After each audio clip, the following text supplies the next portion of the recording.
Hi, welcome. This is going to be the first installment in an introduction to using GarageBand for iOS, made by Apple, in live performances. My name is Andy Callender. I am the leader and frontman of Dials Mavis, which is an electronic jazz group. And this is a technique and style of playing that I myself have pioneered. So I figured there's not many better people to show the ropes than the guy who invented them. So, without further ado, make sure the camera angle's good so everybody can see the iPad here. This is going to be my instrument for the evening. If you can see, I also have, let me loosen this thing a little bit here.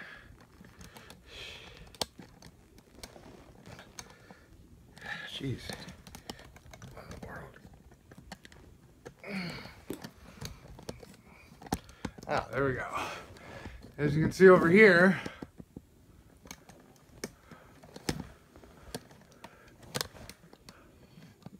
actually if I zoom in a little bit you might be able to see better. I've got it plugged into a little mixing board, which is nice. It's got an onboard compressor effect, which is good for cleaning up my sound before it hits the speakers. And I'm currently just playing through some small studio monitors. So that's how I'm getting the sound to the speakers. You can do this with pretty much any iOS device. The iPad, I think, is preferable due to its size. You know, it makes it easier to hit the right, the right keys and everything. I'm going to try to turn the volume down here. It's way high. Okay, there we go. Now you can hear me. Anyway, so capabilities of GarageBand for iOS. It's pretty much a fully featured digital audio workstation. You can do recording with it. You can synthesize all sorts of different instruments, but furthermore you can also include samples from a pre-recorded sounds. Maybe you sampled, say, saxophone. You can actually put those saxophone samples into into the iPad and into the sampler and play it as if it were a keyboard instrument or a synthesizer. You can also do audio recording with voice. This one's currently picking up my voice.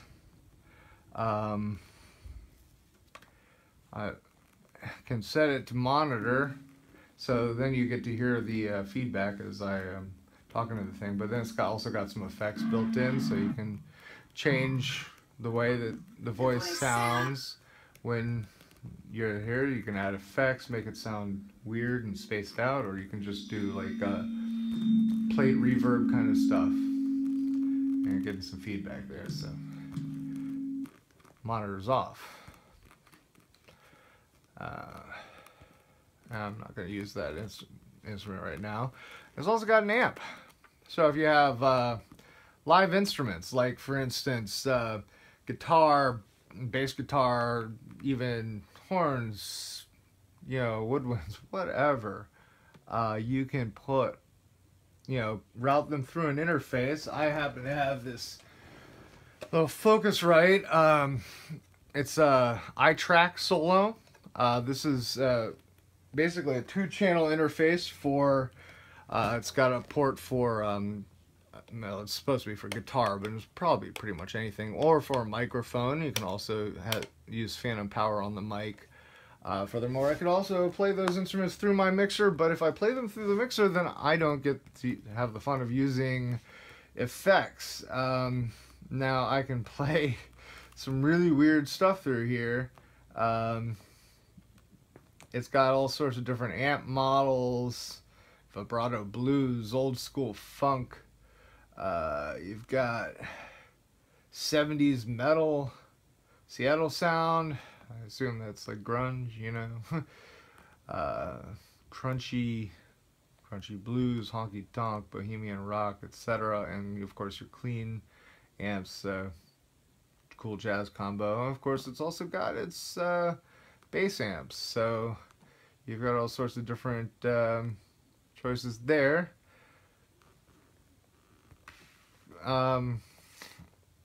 There's a pedal board on this thing. You can actually add virtual stomp pedals for stomp boxes for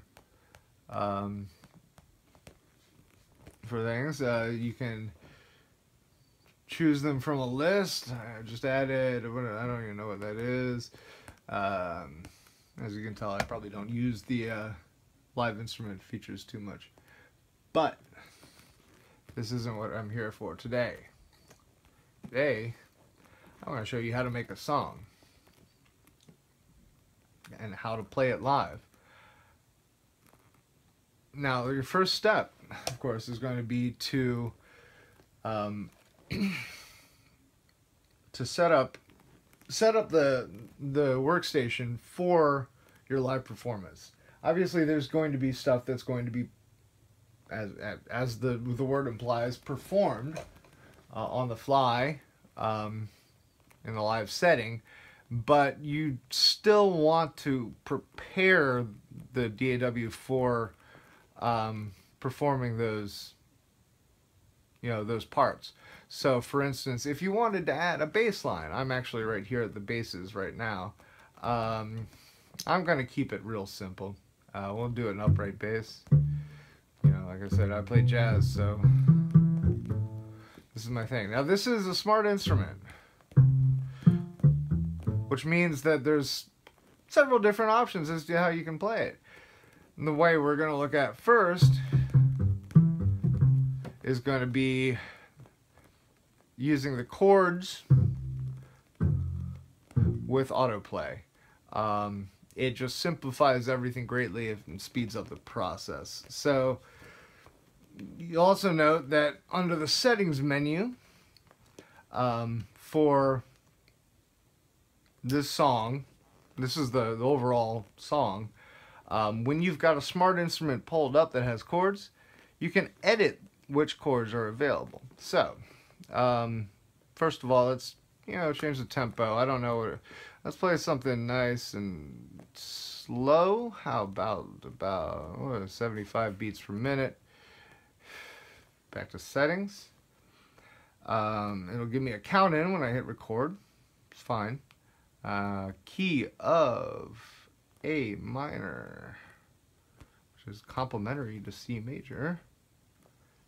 And I do like to keep it following the song key. I don't like it when loops or other instruments get off key. It obviously grates on my ears. And then there's some other features right now that we're not going to play with at the moment. So right now I've set it to A minor.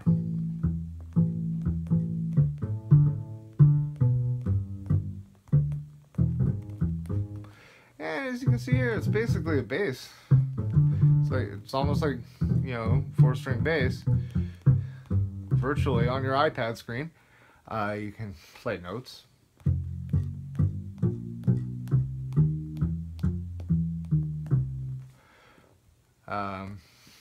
But let's go to the autoplay. This actually plays a predetermined pattern in the chord that you're trying to play. Now, right now we've got A minor, D minor, G, E chord progression with complementary C, F, B diminished, and E minor. So I'm actually going to change the progression to using the Edit Chords button under the settings. So I'm going to change it to a 7th progression. We're going to do it in 7ths. And I like to throw in occasional 9th, maybe even 11th. And then do the same thing over here, basically. Complementaries can stay in the same 7ths and 9ths, etc.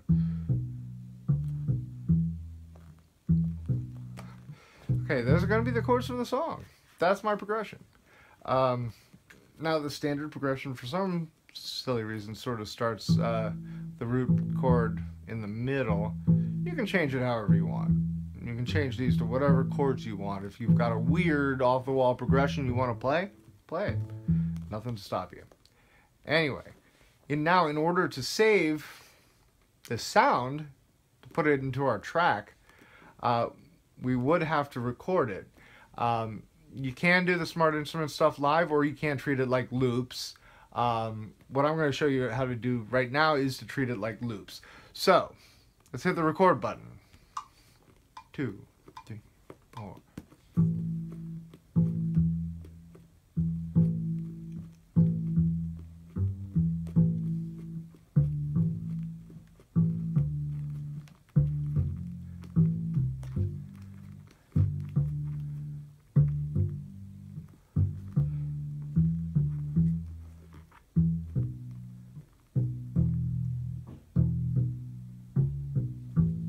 But wait, what just happened? I ran out of space.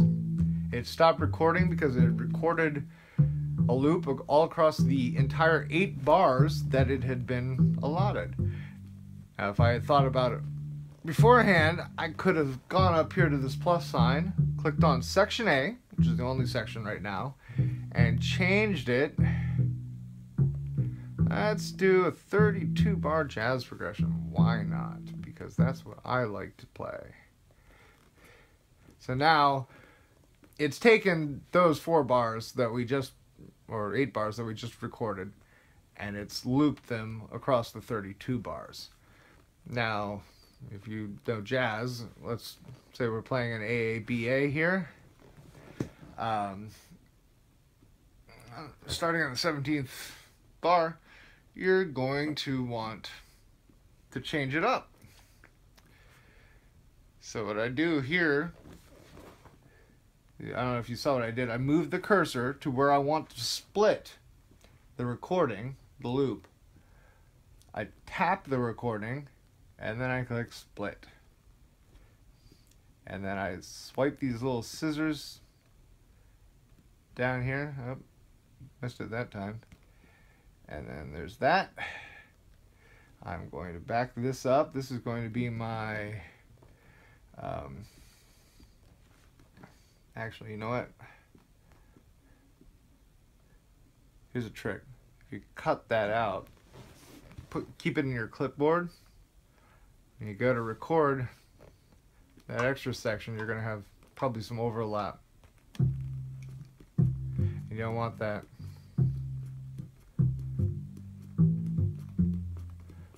So as you see here, I'm playing the complementary chords to what I played in the first section.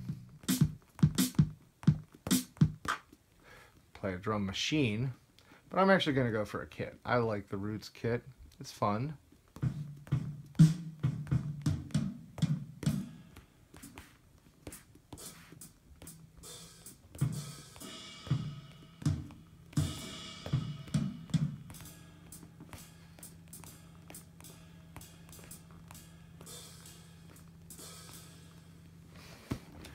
And you get to have a little bit of fun with it. It's cool.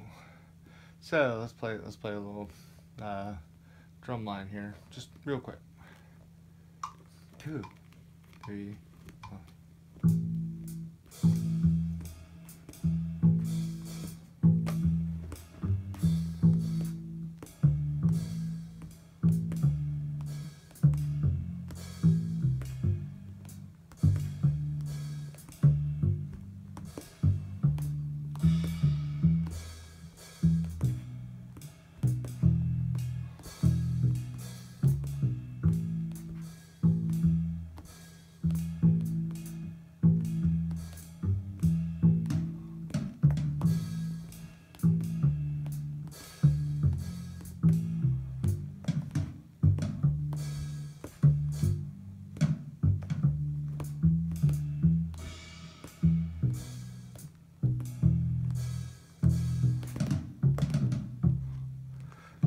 stop it right there at 17, and instead of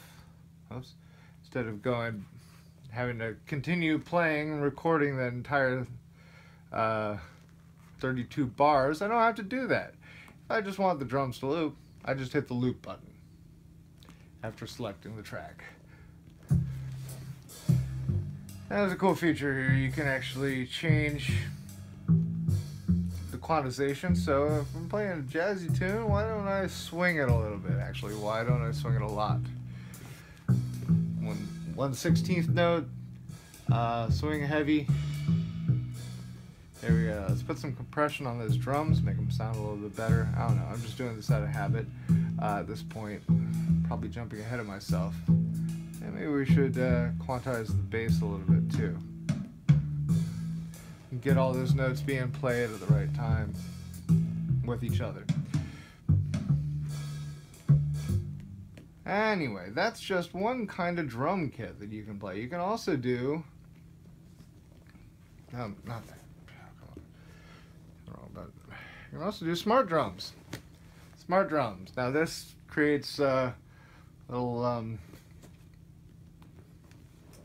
thing here for you. I'm going to go for the vintage kit.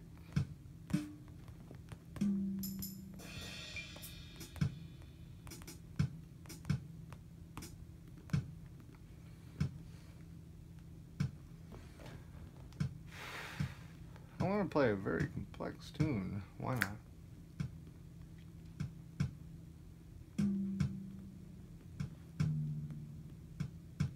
Actually, I'm not going to put any stones.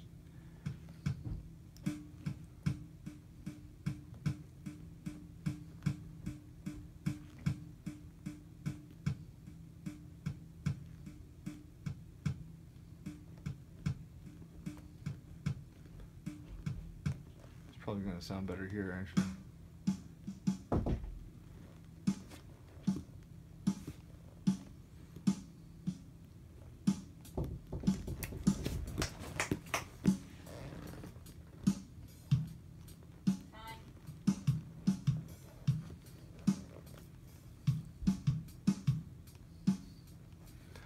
We'll just leave it at that.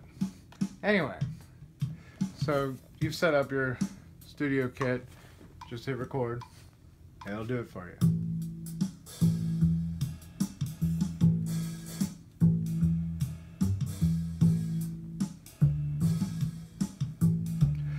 It just adds another layer to the drums. And I'm just going to play that for 4 bars, and I will go ahead and loop it again, as I did before. Looks like I went over a little bit. Now I can drag the handle at the end of that segment. Get it right? Yep, there we go. Loop. There we go. We got a full 32 bars worth of it.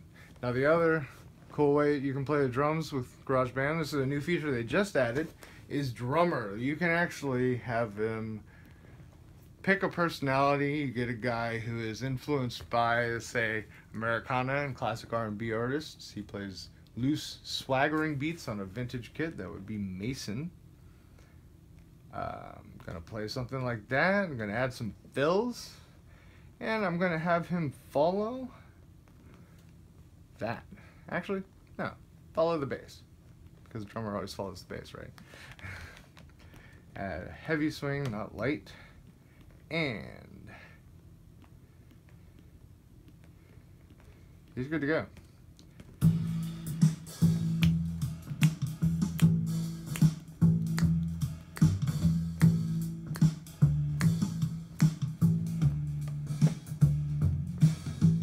Now we don't have to use all of those if we decide that we don't like it all, want to mute something, don't want everything to play.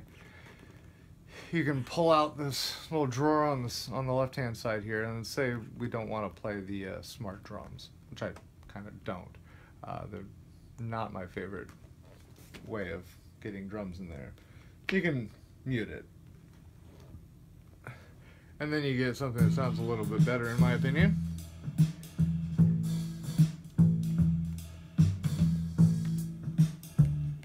Okay, and finally, one last way one last way of adding drums. Now, this is just something I'm going to gloss over briefly because this isn't really my style of music, but if you wanted to add loops, you can take a vintage break beat, Bongo Madness break. They've got a whole bunch of old vintage breaks. I'm going to turn it down here.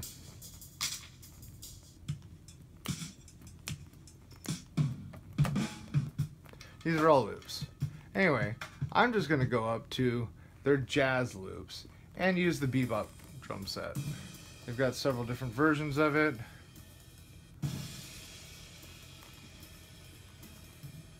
I'll take it. There we go. And that adds a loop.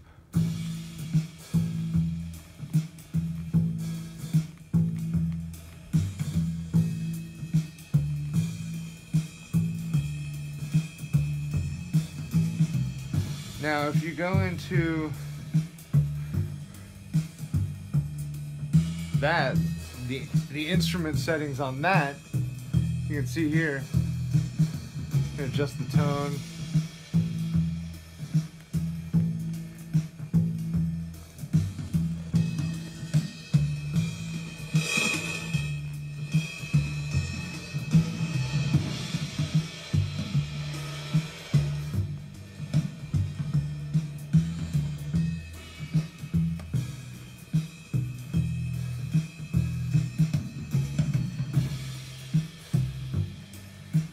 Of course, you can also add a little bit of reverb, a little bit of compression. Probably take some treble down. I want to pull down the reverb, something on that. Sounds a little overpowering. Go back out to the track list. Anyway, smart instruments. You've also got smart strings, smart bass, smart keyboard, smart guitar, and I think that's it. Well, the smart drums, of course, which I already showed you. Right now, we're gonna go for the smart keyboard. We'll go for grand piano.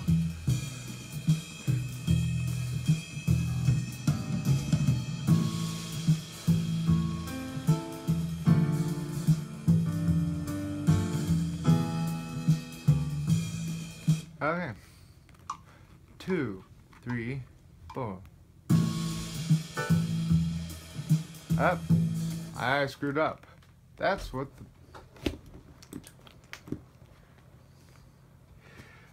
that's for. Okay, so turn it back. Start at the beginning. Here we go.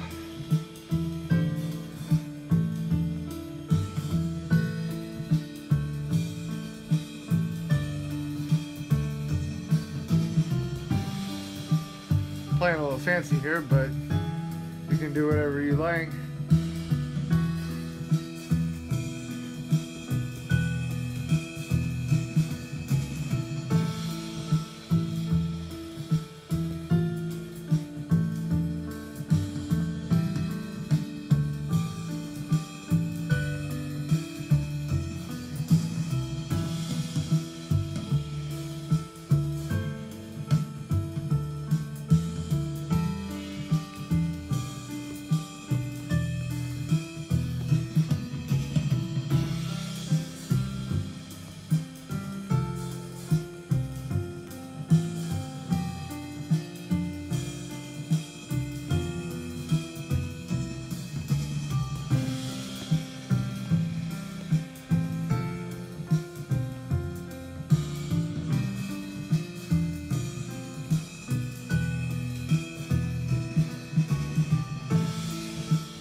Also got to quantize that.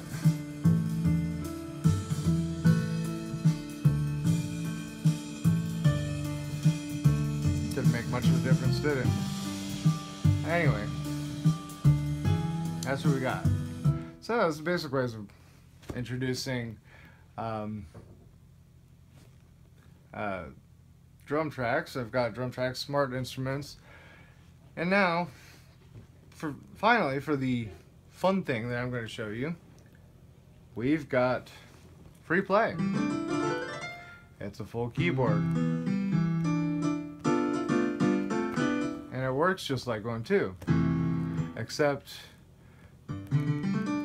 oh, here's just a tip. You might want to turn the gestures off on the iPad if you're playing the keys, especially if you're playing like sevenths, because as you can see here, it's trying to switch apps, because that's actually the 4 fingers on it is a gesture.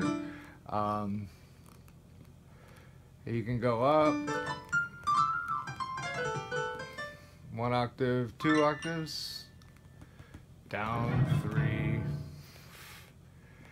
You've got sustain. You can turn on and off, but it also senses pressure. At least it does on my iPhone 6s. On the iPad Air 2 it does not. There's also an arpeggiator feature, which you can set to however you want the note order play. Let's do up and down, and we'll play it in 1/16. As you can see here, you've got a couple dozen, several dozen virtual instruments to choose from. Can't just, it's not just piano, you know. You can also do pads, leads, electronic basses, classic synths,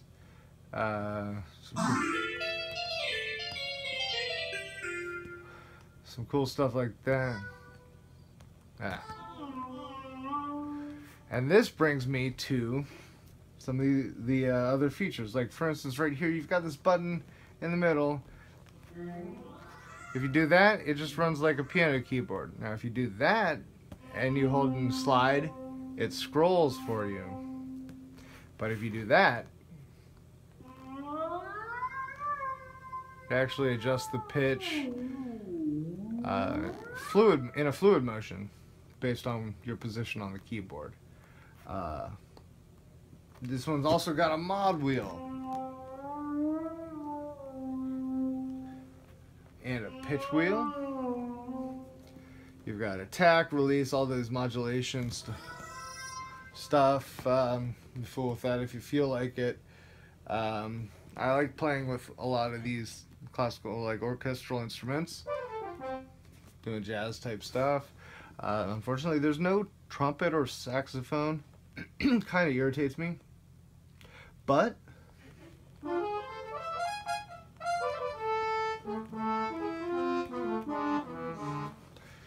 you got a French horn there, and it sounds kind of like a trumpet, so I use it. Now, when it comes to live performance with GarageBand, you know, most of what you've seen right here has been preparation. I'm actually going to do some improvisation here with the French horn, my virtual instrument, and some of these, you know, other instruments. So, let's just jump right into it. I don't have too much time left. Anyway, I'm not even going to bother hitting the record button, because you know what? I don't like people to, to have this available to hear again. If I've played it once, it's never going to be played the same way again. So I like having that little bit of ephemera, that piece of something that nobody's going to be able to recreate.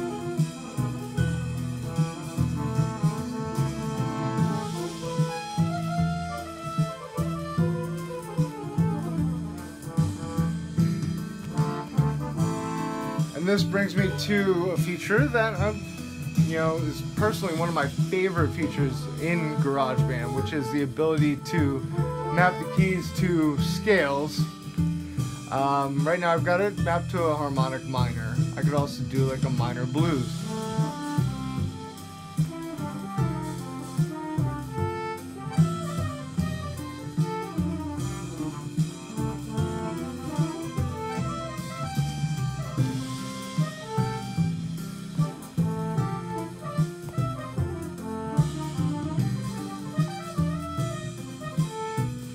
maybe just a pentatonic.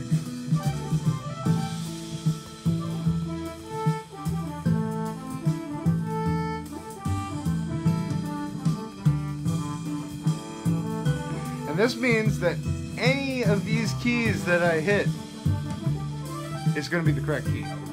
I'm never off the scale. It's 8:30, it's time to go.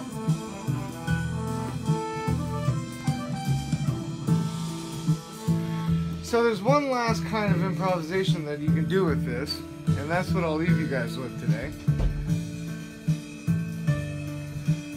It is with the smart instruments. You can also do stuff. Let's say we wanted a guitar in here. Let's say I want to play something like a roots rock kind of thing.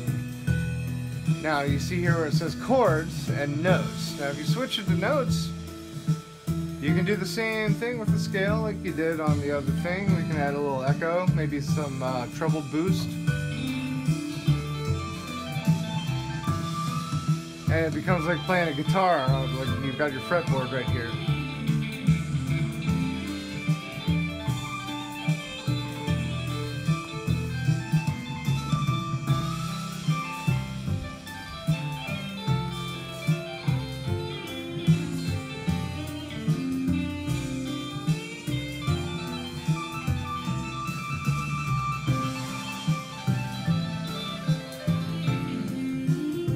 I can speak from personal experience as a guitar player, and not having to worry about picking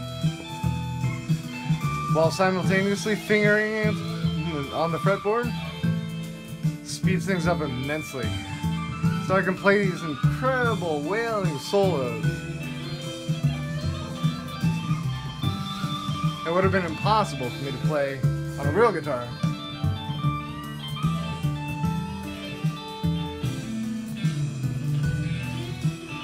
Talking like Jimi Hendrix level stuff, you know.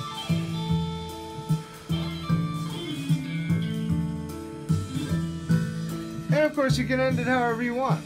But for the sake of tonight's discussion, we're going to end it pretty much just by fading out.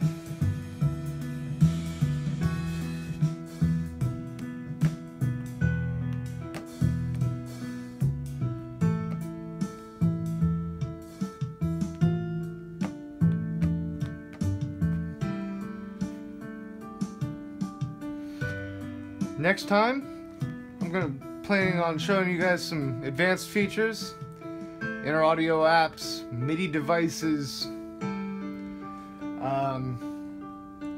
and the really cool thing, which is jam sessions. You can actually play with multiple iOS devices controlled by multiple people and all playing the same song, synced in time with each other. And one last thing. When you go back to My Songs, this shows you all the songs that you've created. It automatically saves everything that you create, and if you want to delete it, you just hit select, do that, and hit the delete button. Or you can go up to here to share. You can do airdrop, you can share it in messages, but the most important thing is sharing in iTunes, which actually allows you to export it as an audio file or a project file. Now if it's a project file, you export it to iTunes. You can actually open it up on your Mac in iTunes and read that file with either Logic Pro or GarageBand for Mac. So you can export this to a professional digital audio workstation on your computer, and you can do mastering, clean it up, make it sound great, use higher quality virtual instruments that Logic has. I like to swap out my French horns for trumpets, for actual trumpets, and my bassoons for actual saxophones. And it sounds real good coming out of Logic after it's been mastered. Anyway, obviously that's not for live recording or live performance. But if you're trying to do live performance with this, you can do what you just saw me do. Until next time, it's Andy, and keep playing.